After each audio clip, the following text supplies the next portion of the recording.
और वीडियो के स्टार्टिंग में मैंने आपको फर्स्ट पार्ट में जितनी चीज़ें बताई थी कि मैं जब डॉक्टर से मिली, उनसे कंसल्ट किया, वो सारी बातों के बाद मैं आपको मेन पॉइंट बताऊंगी कि उसके बाद हम लोगों ने कैसे डिसीजन लिया, क्या रिएक्शन था हम लोगों का, वो सारी चीज़ें भी आपके साथ शेयर करूंगी। तो चलिए बने। तो उसके लिए हमने सिर्फ एक ही डॉक्टर से कंसल्ट किया था, तो ये भी ठीक नहीं है, तो एटलीस्ट हमें एक दो डॉक्टरों से और कंसल्ट करना चाहिए।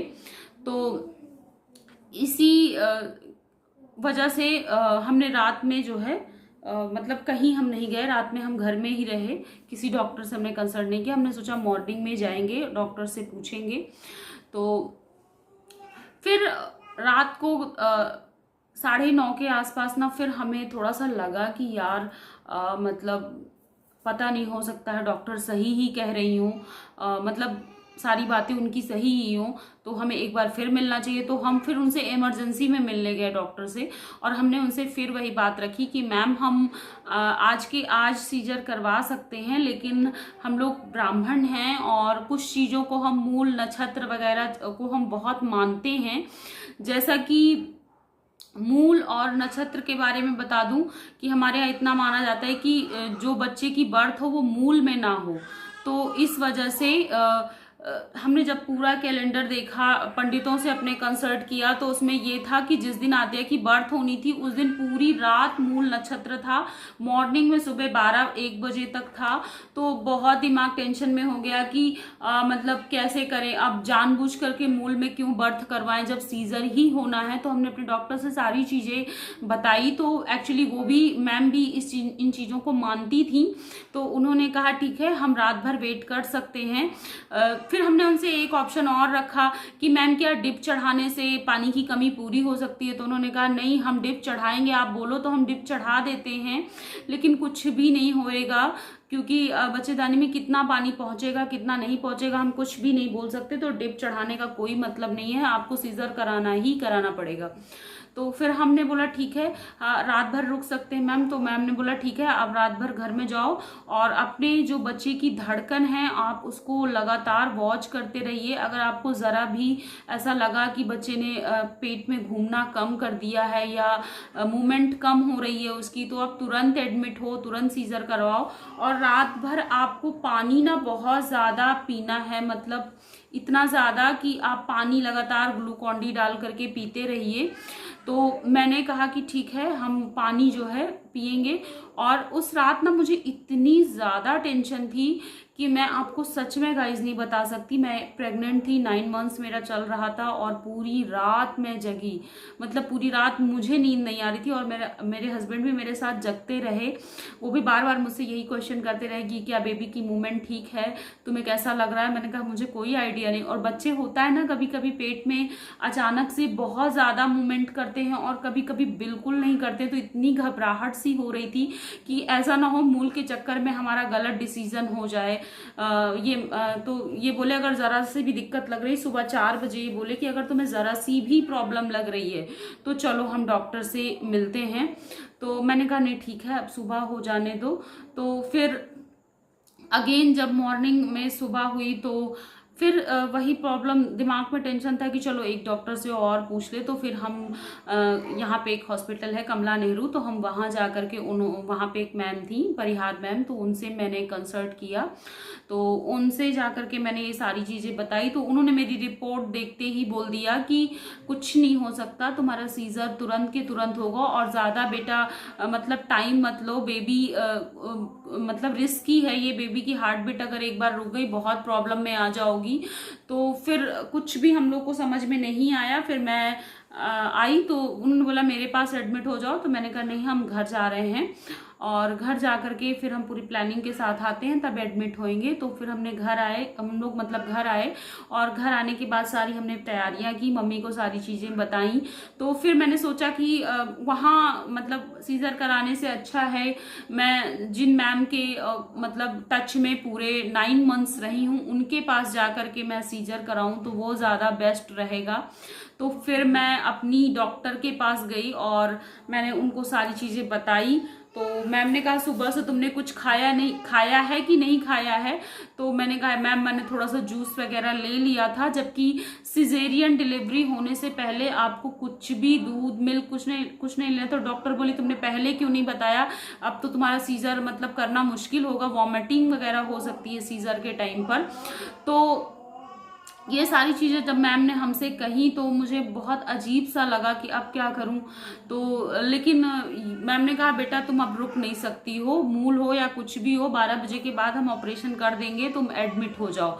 तो फिर मैं उसके बाद एडमिट हो गई, और मेरी एडमिट होने के बाद 1 से 1.5 घंटे के बाद आद्या पैदा हो गई। और आद्या ना पूरे मतलब कितने मतलब इसकी बर्थ की जो डेट थी उससे ठीक 23 दिन पहले ये पैदा हुई है। लेकिन एक चीज मेरे माइंड में जो थी कि मेरा बेबी प्रीमेच्योर ना हो जाए, और डॉक्टर से मतलब मैंने बार बार केवल यही क्वेश्चन किया, तो डॉक्टर ने मुझे यही बोला कि डोंट वरी, आपका बेबी मेच्योर हो चुका है, उसका जो वेट है वो 3 kg एबव है, और जो उसके बॉडी पार्ट्स हैं एवरीथिंग इज डेवलप्ड। तो कोई टेंशन वाली बात नहीं है, आप आराम से अपनी डिलीवरी करा सकते हो। तब जाकर के मैं मेंटली मुझे शांति मिली। और सच में गाइज ना, लाइफ में हमेशा अप एंड डाउन्स आते हैं, लेकिन ज़िंदगी में कुछ चीज़ें ऐसी हो जाती है ना कि हम मतलब हमारा जो होता है ना, कहते हैं ना धर्म संकट में फंसना, तो सेम वही चीज हमारे साथ हुई थी कि उस टाइम ऐसा लगे कि हम किसी धर्म संकट में फंस गए हैं। मतलब डिसीजन लेना इतना टफ हो रहा था कि मूल में कैसे, क्योंकि मूल बहुत खराब नक्षत्र माना जाता है। अगर नॉर्मल डिलीवरी होती है तो कोई बात नहीं है, मूल में हो भद्रा में हो बच्चे का, भाई उस पर हमारा जोर नहीं है। लेकिन जिन चीजों पे हमारा जोर होता है तो उन चीजों को तो हम टालने की कोशिश करते ही हैं। तो सेम चीज हमारे साथ भी थी। बट जब आद्या की बर्थ हुई तो आप बिलीव नहीं करोगे, मेरी खुशी का ठिकाना नहीं था, मेरी फैमिली की खुशी का ठिकाना नहीं था गाइज। बहुत ज़्यादा हम लोग खुश थे, इतना ज़्यादा कि समझ रहे हो ना, बहुत एक्साइटमेंट था। और दूसरी चीज़ ये थी कि एक्साइटमेंट के साथ साथ जब ये पैदा हुई ना तो इसका कलर एक्चुअली बिल्कुल डार्क हो गया था, मतलब बहुत ज़्यादा रंग इसका दबा हुआ था। तो वो पानी की कमी के कारण था, ऐसी ये जो चीज़ हुई थी वो पानी के कमी के कारण हुई थी। तो जबकि अक्षत की जब मेरी बर्थ हुई थी वो बहुत फेयर था, और अब आद्या ने धीरे धीरे इसका कलर चेंज होने लगा है। लेकिन बर्थ के टाइम ना बहुत इसका कलर डार्क था, और मुझे समझ ही नहीं आ रहा था कि मतलब इसका कलर इतना डार्क कैसे है। बिकॉज अगर जेनेटिकली बात करें तो मेरे हस्बैंड का भी रंग बहुत फेयर है, और मेरा भी ठीक ठाक है, बहुत ज़्यादा तो नहीं है बट ठीक है। तो इस वजह से लगा कि इसका कैसे इस तरह से हो सकता है, बट ये पानी की कमी से था। तो गाइज मैं आप लोगों से यही बोलूँगी, जो भी लेडीज प्रेग्नेंट हों, जो भी मतलब किसी बेबी को जन्म देने वाली हों, वो अपनी हेल्थ का बहुत ध्यान दें। और ये मत सोचे कि हमारा सेकंड बेबी है, फर्स्ट बेबी में हम बहुत केयरफुल होते हैं और सेकंड बेबी में हम उतने ही केयरलेस हो जाते हैं। तो प्लीज़ ऐसा बिल्कुल मत करिए। बच्चे आपके लिए दोनों इंपॉर्टेंट होते हैं, फर्स्ट बेबी भी सेकंड बेबी भी। बस रीज़न यही होता है कि हमको ऐसा लगता है कि कुछ होता नहीं बस ऐसे, बट बहुत कुछ होता है। अगर पानी की कमी हो गई तो बहुत बड़ा लॉस हो सकता है, बहुत प्रॉब्लम में आप आ सकते हो। और जो आजकल हम लोग बोलते हैं ना कि डॉक्टर्स लोग कुछ नहीं करते हैं, बट ऐसा नहीं है। डॉक्टर लोगों के कंसल्ट में रहने से बहुत सारी चीज़ें आपकी क्लियर होती हैं, आपकी सभी प्रॉब्लम्स में भी ख़त्म हो जाती हैं। तो डॉक्टर्स के टच में रहना चाहिए। और अगर आपको कोई भी डाउट्स है अपनी प्रेगनेंसी से लेकर के, अपनी उससे लेकर के, तो आप 1-2 डॉक्टरों से कंसल्ट करिए, केवल एक ही डॉक्टर से नहीं। तो आपके सारे डॉक्टर्स जब आप 1-2 लोगों से कंसल्ट करेंगे तो जो अगर उनकी ओपिनियन सेम है तो आपका जो डाउट्स है वो क्लियर हो जाएगा कि हमारी रिपोर्ट्स में सच में यही है, हमारी प्रॉब्लम सच में यही है। तो इस वजह से बस यही मैं आप लोगों से कहना चाहती थी। तो यही है मेरी प्रेगनेंसी की स्टोरी। लेकिन सच में मेरी मतलब जान हलक में अटकी थी एक रात के लिए।